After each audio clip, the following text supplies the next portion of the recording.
Okay, साक्षी आवाज येतोय माझा? Yes sir. ओके.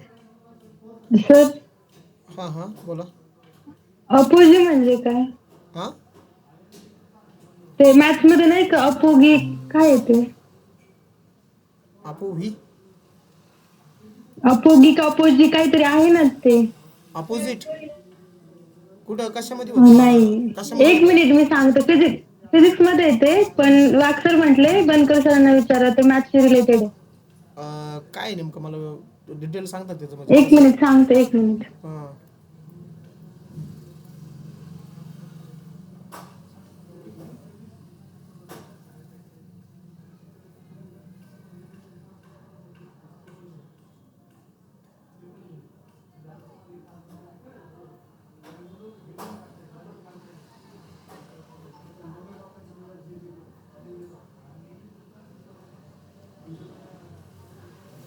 अपोगी हं?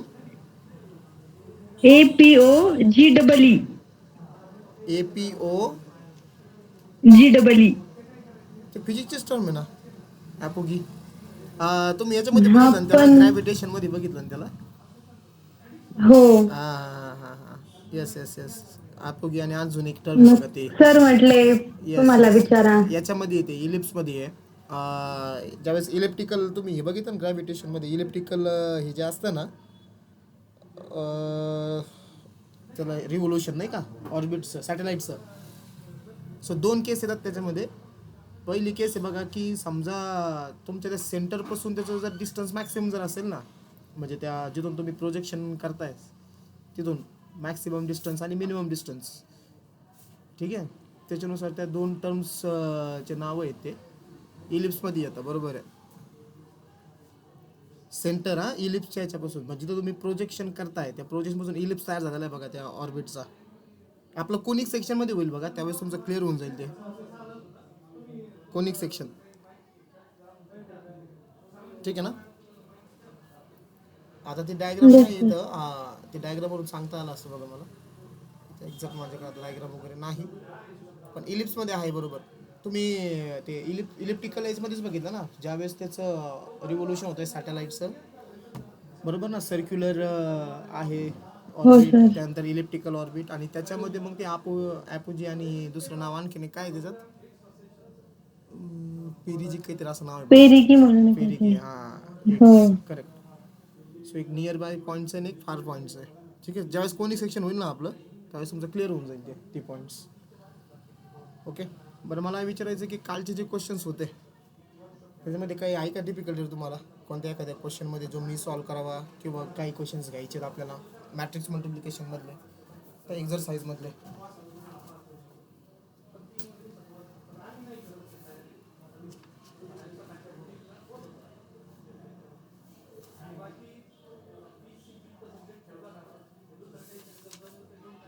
Question number 21. क्वेश्चन नंबर 21 का डायरेक्ट मध्ये नाही कोणाला काही अडचण? बाकीचे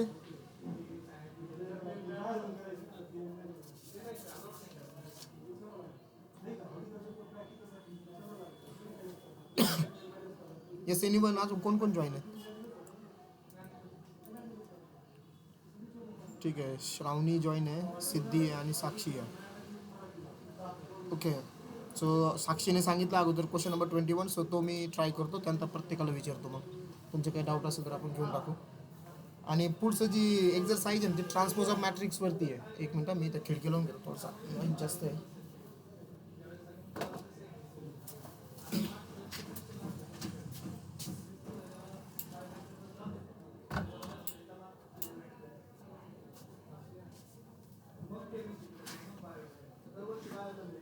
ओके.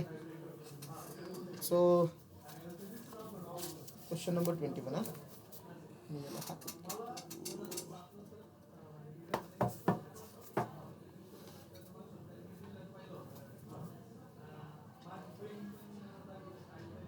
क्वेश्चन नंबर 21 असा आहे, तुम्हाला फाइंड एक्स अँड वाय. ठीक आहे.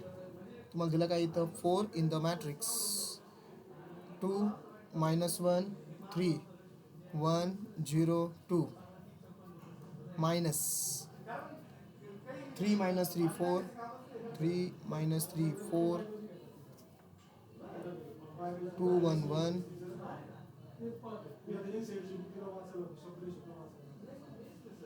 2 minus 1 1 2 minus 1 1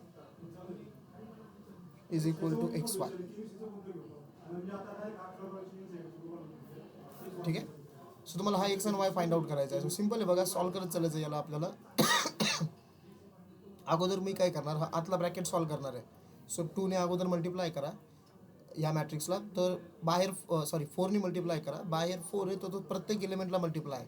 सो काय होईल बघा, हे 4 × 2 8, 4 × -1 -4, 4 × 3 12, 4 × 1 4, 4 × 0 0, 4 × 2 8, minus 3 minus 3 4, इथं 2 1 1.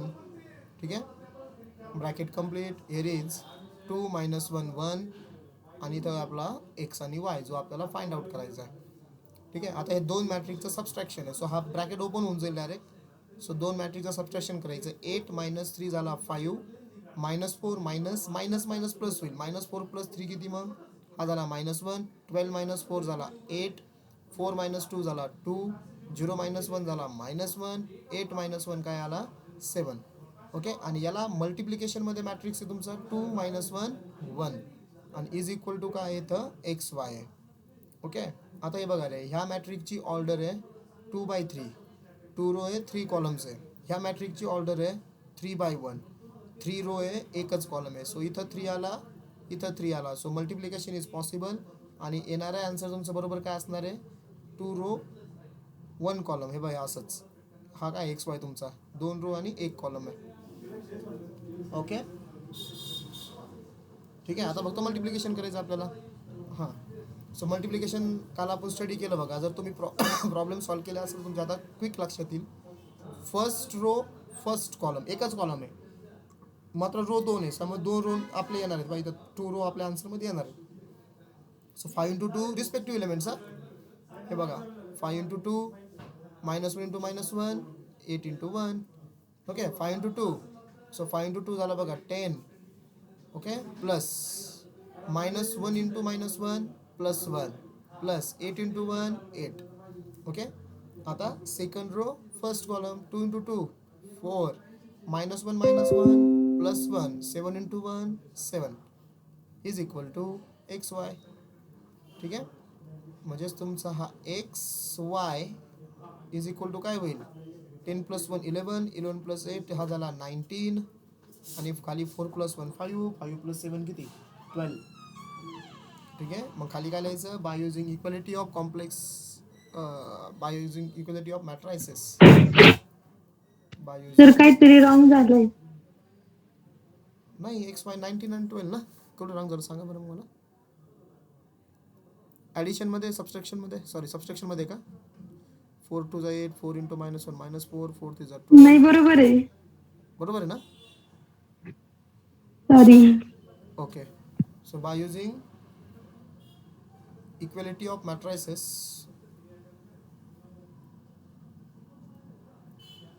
तुमचा X झाला 90 आणि Y किती झाला 12. हे झालं आन्सर. ओके, समजलं. सोपे असेल बघा हे क्वेश्चन.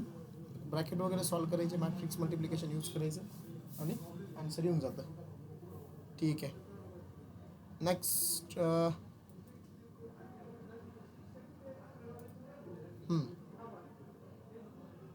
श्रावणी, कुठं डाऊट कोणत्या एखाद्या क्वेश्चनमध्ये.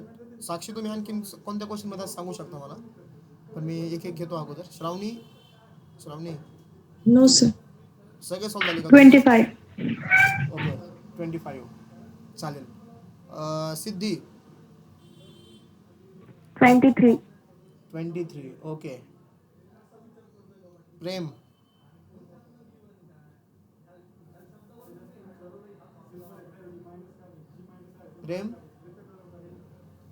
डाऊट एखाद्या क्वेश्चनमध्ये. No sir. Okay, Sakshi sir मला 25. तुमचा पण 25 आहे का. ओके, आणि आदिती आता जॉईन झाले तुम्ही, तुम्हाला डाऊट एखाद्या क्वेश्चनमध्ये. सर. हां, कोणत्या क्वेश्चनमध्ये डाऊट नाही? ठीक आहे. सो मग आता रिक्वायरमेंट अशी 23 आणि 25. ठीक आहे. सो अगोदर 23 करूया. क्वेश्चन नंबर 23 आहे. If A is equal to,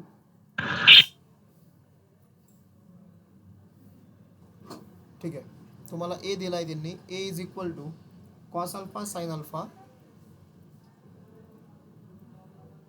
minus sine alpha cos alpha. Okay, then show that a square है cos 2 alpha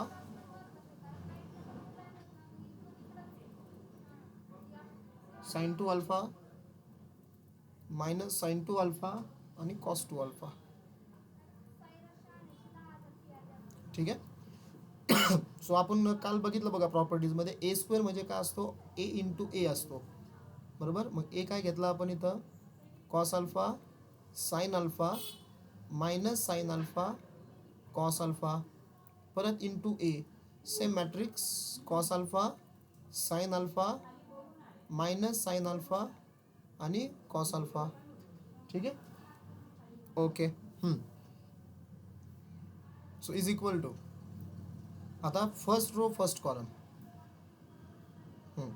cos alpha sine alpha cos alpha sine alpha, cos alpha into cos alpha काय असतो, हा झाला cos square alpha, बरोबर. आणि sine alpha into minus sine alpha हा झाला minus sine square alpha, बरोबर. फर्स्ट रो कसं घेतलं आपण हे बघा.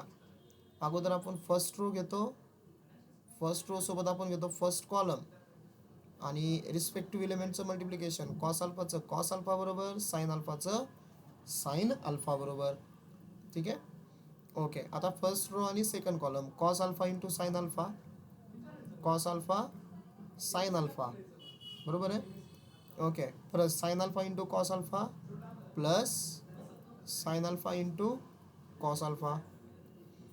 ठीक आहे. आता इथं minus sine alpha into cos alpha minus sine alpha cos alpha आणि cos alpha into minus sine alpha परत minus sine alpha into cos alpha. ठीक आहे. हे पहिल्याच रोमध्ये बरं खरं अजून, म्हणजे सॉरी सेकंड रोचा पहिलाच एलिमेंट आहे साइन अल्फा कॉस अल्फा हा पूर्ण. ओके. नेक्स्ट आता sine alpha minus sine alpha into sine alpha minus sine square alpha आणि cos alpha into cos alpha cos square alpha. इथपर्यंत समजलं का रे. फक्त आपण जे काल स्टडी केलं बघा तसं आपण मल्टिप्लाय केलं आहे.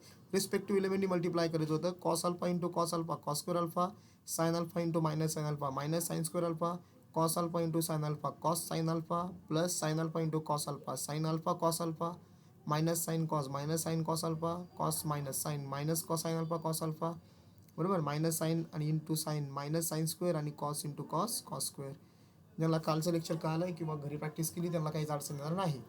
आता इथं फक्त फॉर्म्युले आहेत. Cos square alpha minus sine square alpha म्हणजे cos square theta minus sine square theta. कोणाचा फॉर्म्युला आहे? कॉस 2 थिटाचा फॉर्म्युला आहे. पण इथं थिटाच्या ऐवजी अल्फा आहे, हा झाला cos 2 alpha. Cos alpha sine alpha plus sine alpha cos alpha म्हणजेच काय झाला हा 2 times sine alpha cos alpha, बरोबर का. 2 times cos alpha sine alpha plus sine alpha into cos alpha 2 times होईल. पुन्हा इथं मायनस कॉमन काढा, हे परत sine alpha cos alpha plus sine alpha cos alpha काय होईल 2 times sine alpha cos alpha आणि कॉस स्क्वेअर अल्फाला आधी लिहा आणि साइन स्क्वेअर अल्फा नंतर लिहा इथं, म्हणजे तुम्हाला पुढच्या स्टेपला त्याचा पण फॉर्म्युला लिहिता येईल. ठीक आहे. This is a cos 2 alpha. हे कोणाचा फॉर्म्युला आहे रे anyone 2 sine alpha into cos alpha म्हणजे 2 sine theta into cos theta. Trigonometry फॉर्म्युले पार्ट नाही तुमचे. साइन 2 थिटाचा sine 2 formula, theta. Yes sine 2 theta, थिटाच्या ऐवजी अल्फा. पुन्हा इथं minus as it is 2 sine alpha cos alpha sine 2 theta म्हणजे अल्फा आणि cos square alpha minus sine square alpha cos 2 alpha. आला का RHS काय होतं बघा तुम्हाला विचार. हां, cos 2 alpha sine 2 alpha minus sine 2 alpha cos 2 alpha. We get the answer. So ट्रिग्नोमेट्रीचे फॉर्म्युले आपण वापरले इथं. कोणते फॉर्म्युले वापरले? पहिला फॉर्म्युला तुम्ही वापरला इथं cos square theta minus sine square theta, तो असतो कॉस टू थिटा. ओके, उलटा होता ना ॲक्च्युली, आपण असे बघितलेले हां. आणि 2 times sine theta cos theta हा असतो साइन टू थिटा. हे थिटाच्या ऐवजी अल्फा होते म्हणून आपण अल्फा अल्फा वापरले. ठीक आहे. सो हे 2 फॉर्म्युलेवरती यूज केलेले आहेत आपण. ओके, समजलंय का सिद्धी? येस. ठीक आहे. So next 25.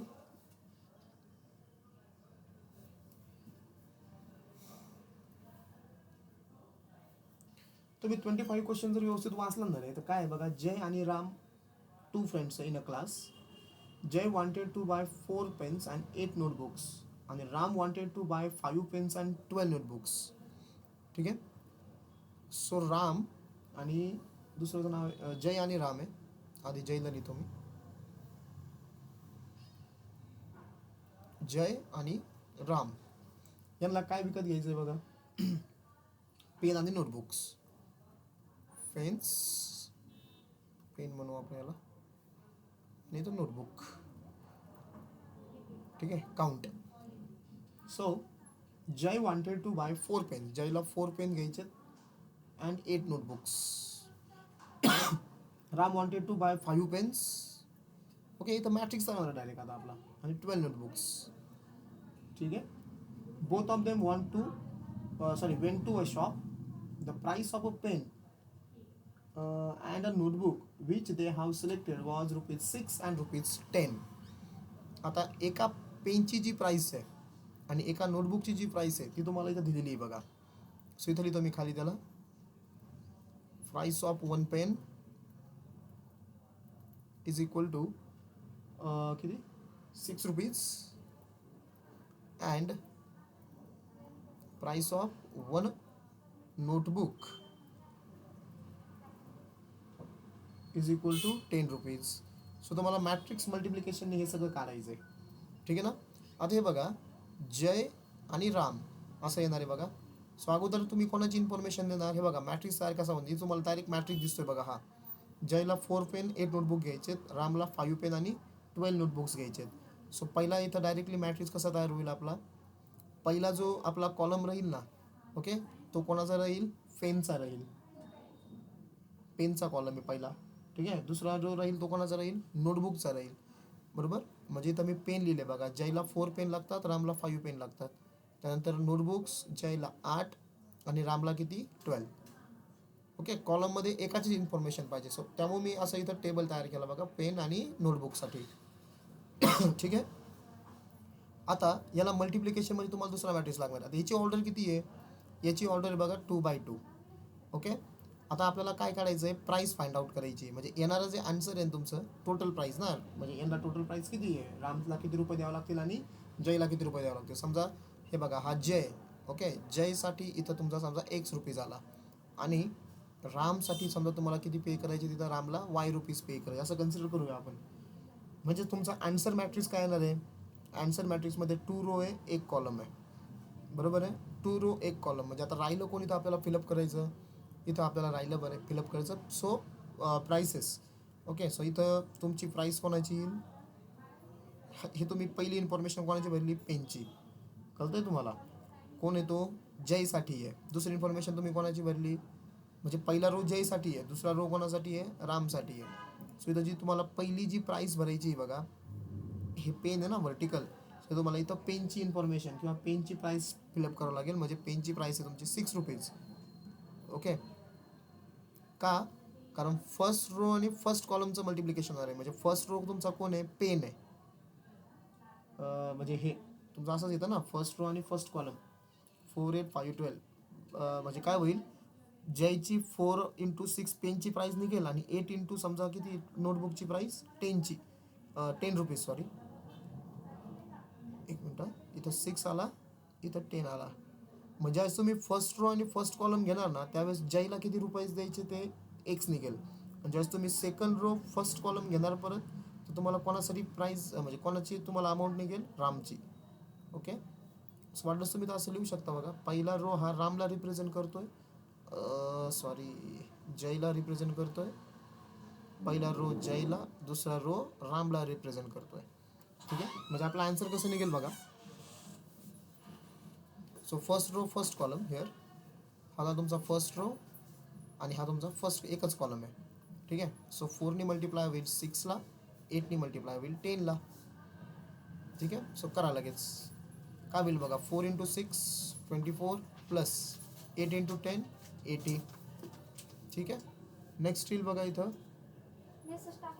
5 × 6 30 plus 12 × 10 120 is equal to X आणि वाय. मग तुमचा एक्स आणि वाय काय येईल बघा.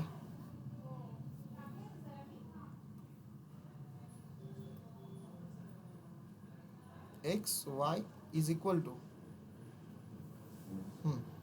24 प्लस 80 किती रे, 104 आणि 30 प्लस 120 किती, 150. ओके, मग therefore we can write here by using equality of matrices.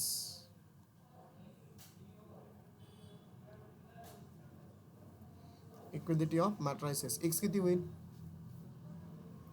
X is equal to 104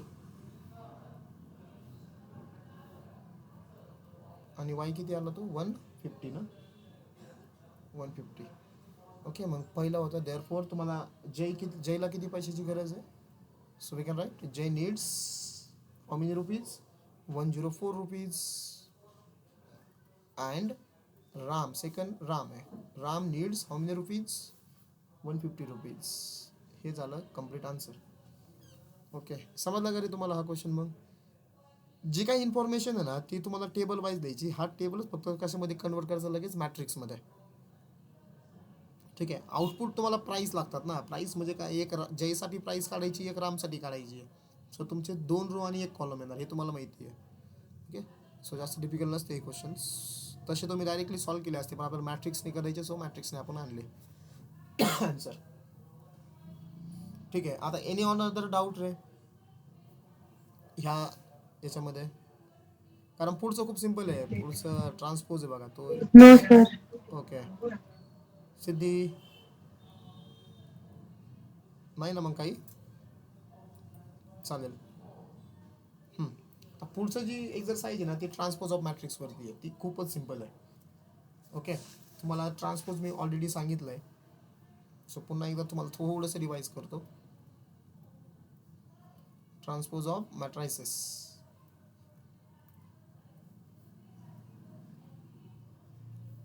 समजा तुम्हाला एखादा मॅट्रिक्स दिला आहे, ए इज इक्वल टू 1 2 3 4 5 6. ओके, या मॅट्रिक्सची जी ऑर्डर आहे ती 2/3 आहे. 2 रो आहेत, 3 कॉलम आहेत. आता मला ह्या मॅट्रिक्सचा काय फाइंड आउट करायचं, समजा ट्रान्सपोज फाइंड आउट करायचा आहे. ट्रान्सपोज आपण डिनोट करतो 3 आहे. ओके, सो काय होणार, जो रो आहे त्याला कॉलम वाईज लिहायचं, म्हणजे 1 2 3 इथं 4 5 6. ओके, 1 2 3 4 5 6 म्हणजे किती झालं हे, याची ऑर्डर काय झाली आता, 3 रो झाले आणि 2 कॉलम झाले. जर तुम्ही त्यांच्या ऑर्डरकडे जर लक्ष दिलं तर ऑर्डर काय होत असते याची रिव्हर्स होत असते. म्हणजे इथं जे नंबर ऑफ रोज असतात तिथं नंबर ऑफ काय होतात, कॉलम्स होतात. आणि इथे जे नंबर ऑफ कॉलम्स असतात तिथं नंबर ऑफ काय होतात, रोज होतात. सर रो आणि कॉलम इंटरचेंज होणे हे आपल्याला ऑलरेडी माहिती आहे. सो आपण काही इम्पॉर्टंट रिमार्क बघितले होते बघायचे. जर मी ह्या ट्रान्सपोजचा म्हणजेच ह्या ए ट्रान्सपोजचा जर परत ट्रान्सपोज जर फाइंड आउट केला तर काय होईल, हे बघा परत ट्रान्सपोज. म्हणजे पहिला रो कॉलम वाईज लिहा, म्हणजे 1 4, दुसरं काय होईल 2 5, मग काय होईल 3 6.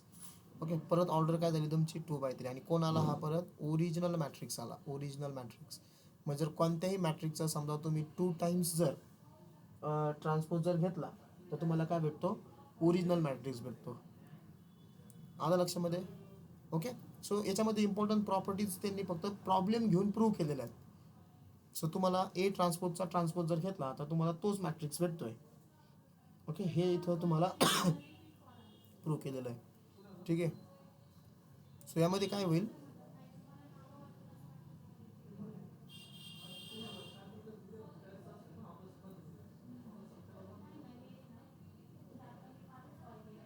ठीक आहे. याच्यामध्ये पहिलं वन काय होईल आता,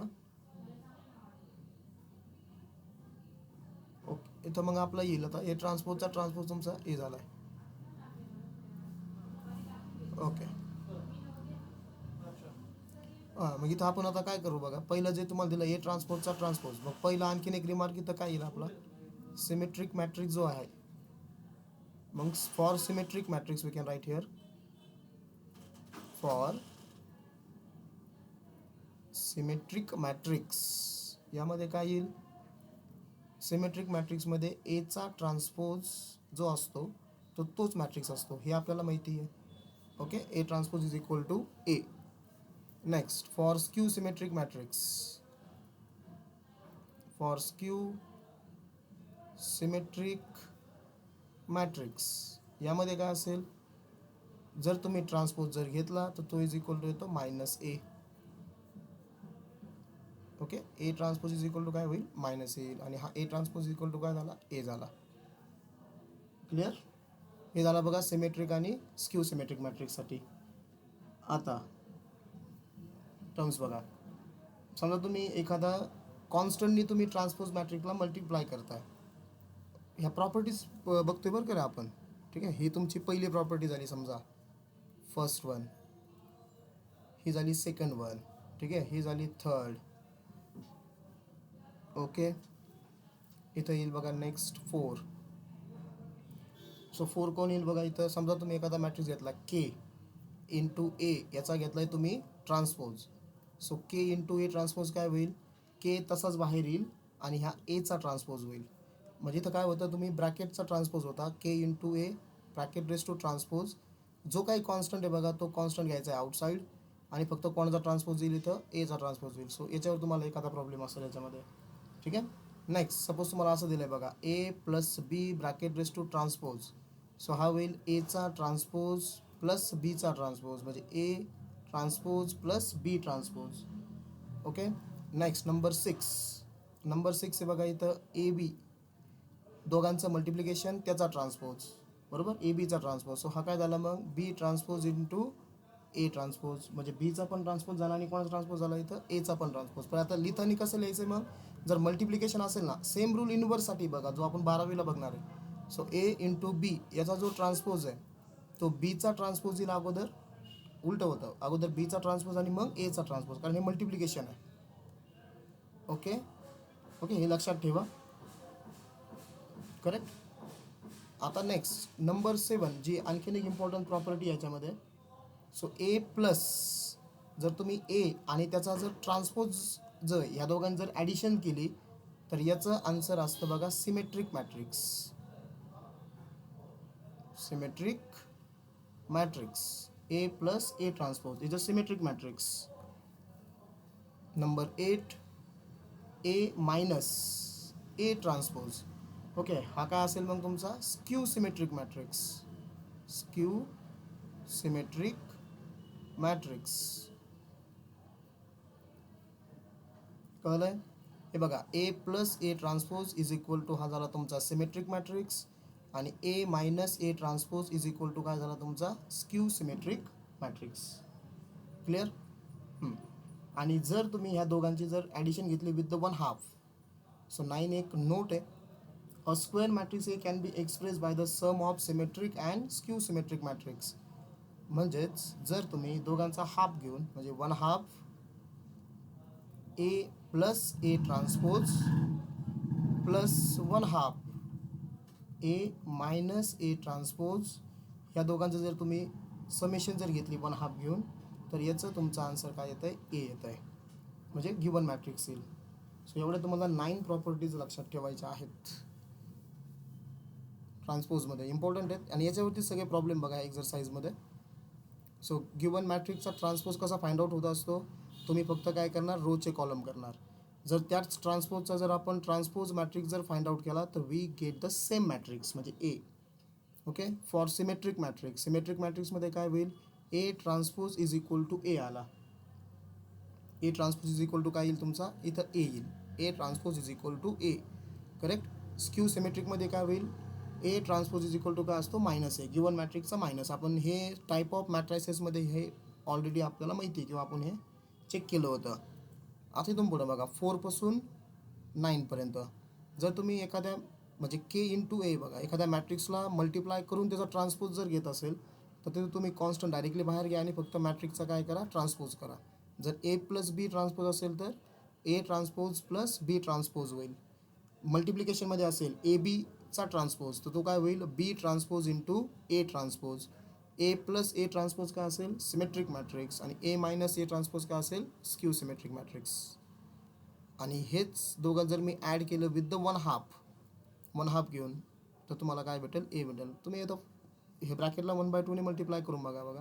हे 1/2 A plus 1/2 A T 1/2 A plus minus 1/2 A T म्हणजे 1/2 ए टी म्हणजे ए ट्रान्सपोज कॅन्सल होईल. 1 हाफ ए प्लस 1 हाफ ए काय येईल तुम्हाला, ए येईल. ओके, त्याच्यानुसार हा तयार केलं आणि हे तुम्हाला इथं प्रूव्ह करण्यासाठी आहे. ठीक आहे. सो मग ह्या टाईपवरतीच तुम्हाला इथं काही क्वेश्चन्स दिलेले आहेत जे तुम्हाला ए ट्रान्सपोज वगैरे प्रूव्ह करा, ए ट्रान्सपोज फाइंड आउट करा. ठीक आहे, सिम्पल क्वेश्चन्स आहे त्याच्यामध्ये. यामध्ये समजा एखादा जर क्वेश्चन जर बघितला आपण, हे बघा ए ट्रान्सपोज प्लस 4b ट्रान्सपोज आहे, ठीक आहे, फाइंड आउट करायला आहे. बघा बरेचसे क्वेश्चन्स. तुम्हाला असं वाटतं की याच्यामध्ये एखादा असा क्वेश्चन आहे जो तुम्हाला अवघड जाऊ शकतो, ट्रान्सपोज फाइंड आउट करायचे आहेत फक्त. येस, तुमच्याकडे बुक आहे ना सगळ्यांकडे? Yes sir. हां, क्वेश्चन्स बघा. आता क्वेश्चन नंबर 1 बघा तुम्ही. क्वेश्चन नंबर 1 मध्ये काय फाइंड आउट करायचं आहे आपल्याला, ए ट्रान्सपोज फाइंड आउट करायचं आहे, बरोबर. मग सांगा पहिल्याचा आन्सर ओरली ए 1 3 -4 आणि 5 आहे, बरोबर. मग कॉलम वाईज आन्सर काय येईल तुमचं, पहिला कॉलम काय येईल, 1 - 4 आणि 3 5. म्हणजे तुम्ही रो वाईज सांगितलं मला. ओके, ठीक आहे. पहिला रो येईल 1 - 4, दुसरा रो येईल 3 5. ओके. दुसऱ्या क्वेश्चनचा आन्सर काय येईल, पहिला रो काय येईल, येस बोला. पहिला रो 2 - 4, दुसरा -6 0 आणि तिसरा 1 5. करेक्ट का? ओके. क्वेश्चन नंबर 2 करू आपण. ठीक आहे, मॅट्रिक्स तयार करायचा आहे तुम्हाला. क्वेश्चन नंबर 2 असा आहे, AIJ 3/3 आहे, ठीक आहे. Where AIJ is equal to, AIJ हा तुमचा 2 in bracket I - J. Okay, तर तुम्हाला ए आणि त्याचा ए ट्रान्सपोज फाइंड आउट करायचा आहे. 3/3चा मॅट्रिक्स आहे. अगोदर काय करतो आपण, ऑलवेज पोझिशन मॅट्रिक्स लिहितो. 3/3 म्हणल्यावरती A11 A12 A13, इथं येईल A21 A22 A23, इथं येईल A31 A32 आणि A33. झाला हा 3/3चा मॅट्रिक्स तुमचा. ओके, आता ओरिजिनल मॅट्रिक्स काय तयार होईल बघा, फॉर्म्युला वापरायचा आहे. 2 in bracket I - J. I म्हणजे फर्स्ट व्हॅल्यू म्हणजे रो रिप्रेझेंट करतोय आणि जे ही कॉलमची 1 1 म्हणजे आयची व्हॅल्यू 1, जेची व्हॅल्यू 1. 1 - 1 0 म्हणजे पहिला इलेमेंट तुमचा 0 आला, बरोबर. दुसरं 1 2 आहे. 1 - 2 किती, आयची व्हॅल्यू 1 पुट करायची, जेची व्हॅल्यू 2 पुट करायची. इथे जे नंबर दिसतात ना तुम्हाला, पहिला नंबर आयसाठी पुट करायचा, दुसरा नंबर जेसाठी पुट करायचा. मग 1 - 2 किती, -1 -1 इंटू 2 -2. आता 1 - 3 किती, 1 - 2 -1 आणि -1 इंटू 2 -2, बरोबर ना. इथं 1 - 3 किती, -2 -2 इंटू 2 इथं आला -4. A21 2 - 1 1 1 इंटू 2 2, इथं 2 आला. 2 2 बघा इथं 2 - 2 0. 2 3 2 - 3 -1 -1 इंटू 2 -2. आता 3 1 3 - 1 2 2 इंटू 2 इथं 4 आला. 3 2 3 - 2 1 1 इंटू 2 2 आला. 3 3 0, बरोबर. 0 - 2 -4 2 0 - 2 4 2 0. हे झालं तुमचं ए, बरोबर आहे. मग इथं जो तुमचा जर ए आला हा मॅट्रिक्स तुम्हाला ट्रान्सपोज फाइंड आउट करायचा आहे. जर मी ए ट्रान्सपोज जर फाइंड आउट केला तर मी काय करतो असतो बघा, रोला कॉलम वाईज घेतो. म्हणजे पहिला कॉलम माझा 0 - 2 -4 आला, दुसरा कॉलम माझा 2 0 - 2 आला आणि तिसरा कॉलम काय आला 4 2 0. कोणता मॅट्रिक्स दिसतो तुम्हाला, हा टाइप सिमेट्रिक का स्क्यू सिमेट्रिक, कारण तुमचा सिमेट्रिक. सिमेट्रिक का स्क्यू सिमेट्रिक, व्यवस्थित बघा बरं. इथं -2 होता, इथं +2 आला. इथं -4 होता, इथं +4 आला. आणि इथं -2 होता, इथं +2 आला. आता सांगा सिमेट्रिक स्क्यू सिमेट्रिक आहे? Q symmetric. हां, सिमेट्रिक. कारण ए ट्रान्सपोज तुमचा काय झाला -a झाला. बघा पहिला कॉलम बघा, इथं 0 2 4 आहे, इथं -2 -4 आला. म्हणजे जे तुमचे ओरिजिनल पॉझिटिव्ह होते ते इथं निगेटिव्ह आले, आणि जे ओरिजिनल तुमचे इथं निगेटिव्ह होते ते पॉझिटिव्ह झाले. म्हणजे A transpose is equal to -a. बरोबर आहे. So therefore we can write here तुमचे म्हणजे हे गिवन मॅट्रिक्स कोणता असणार आहे, ज्यावेळेस A transpose is equal to -a असतं बघा, then given matrix is skew symmetric. Given matrix म्हणजे जो आपण लिहिलाय तो इज स्क्यू सिमेट्रिक मॅट्रिक्स.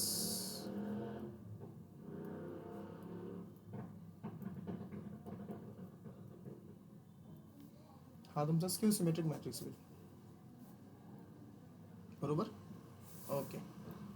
आता क्वेश्चन नंबर 3 बघा, 2a transpose is equal to 2a transpose, जो तो के महत्वा ना आपला के. हे बाई हे असं प्रूव्ह करायचं. प्रूव्ह करताना समजलं ना काय करायचं, left hand side find out करायची, right hand side find out करायची. कळतं ना काय करायचं. अगोदर ब्रॅकेट फाइंड आउट होईल बघा तुमचा 2a, म्हणजे त्या मॅट्रिक्सला अगोदर 2 ने मल्टिप्लाय करा आणि मग त्याचा ट्रान्सपोज घ्या. का करू मी एखादा क्वेश्चन? बोला लवकर. करतो सर आम्ही. हां आम्ही करू. तुम्ही करताल. ओके. बघा बरं एकदा क्वेश्चनचे ओव्हरलुक करा. आपल्याकडे अजून 5 मिनिटं आहे. क्वेश्चन बघा तुम्ही, तुम्हाला असा कोणता क्वेश्चन वाटतो तो मी सॉल्व्ह करावा. मला तर वाटतं बघा सगळेचे सगळे सिम्पल आहेत इथं, कारण याच्यामध्ये तुम्हाला म्हणजे मल्टिप्लिकेशन जर आपल्याला जमतंय बघा मॅट्रिक्सचं, तर त्याच्यापेक्षा डिफिकल्ट काहीच नाही. डिफिकल्ट म्हणजे मॅट्रिक्सचं मल्टिप्लिकेशनही सोपं आहे. जर तुम्हाला काल कळलं असेल तर तुम्ही गो थ्रू करा. कोणता क्वेश्चन? क्वेश्चन नंबर 12 जो येणार आहे, express the following matrices as the sum of symmetric and skew symmetric. Sum of symmetric आणि स्क्यू सिमेट्रिक तो हे बा याच्यावरती या 9 नंबरच्या रिमार्कवरती आहे, तो ह्या फॉर्ममध्ये लिहायचा. ठीक आहे. A transpose left hand side equal to right hand side आली पाहिजे. सो तो पण आहे, तो पण तुम्ही करू शकता. येस. Any other?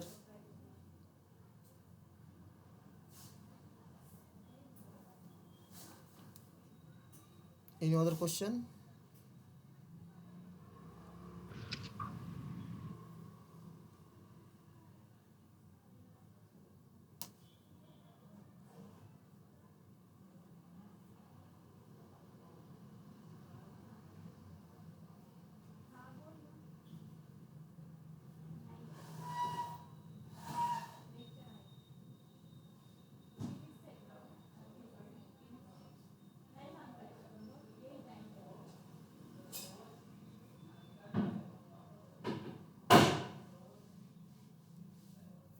नाही ना. मग बघितले का सगळे क्वेश्चन?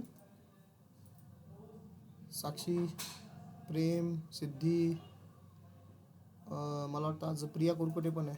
प्रिया,